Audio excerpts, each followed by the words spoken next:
পেহেলগাঁওয়ে সন্ত্রাসবাদী হামলার পরে আন্তর্জাতিক দুনিয়ায় কার্যত কোণঠাসা Pakistan.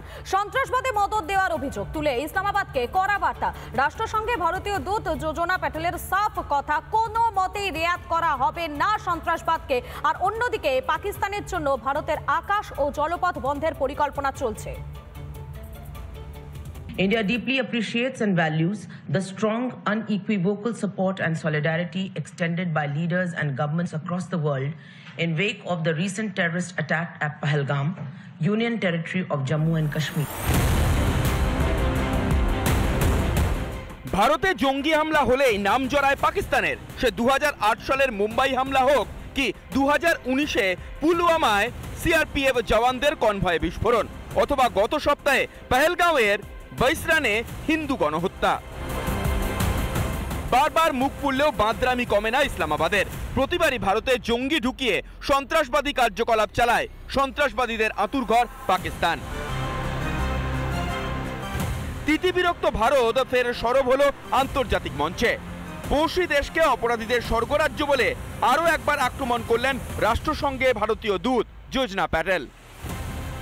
The Pahalgam terrorist attack represents the largest number of civilian casualties since the horrific 26/11 Mumbai attacks in 2008.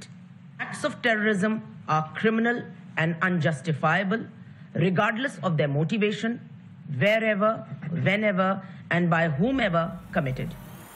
এদিকে ভারতের জন্য পাকিস্তান তার আকাশসীমা বন্ধ করে দেওয়ার পর পাল্টা কৌশল নিচ্ছে নয়াদিল্লিও। সূত্রের খবর, ভারতের আকাশসীমা পাকিস্তানের জন্য বন্ধের পরিকল্পনা চলছে। এমনকি পাকিস্তানি জাহাজ যাতে ভারতের বন্দরে ভিড়তে না পারে তারও চিন্তা ভাবনা চলছে। ভারতের জোড়া ফলায় বিরাট ক্ষতির মুখে পড়বে পাকিস্তান। এর পাশাপাশি বাণিজ্যের জন্য বিকল্প আকাশপথ খুঁজছে ভারত। মধ্যপ্রাচ্যে ব্যবসার জন্য ব্যবহার করা হবে বিকল্প পথ।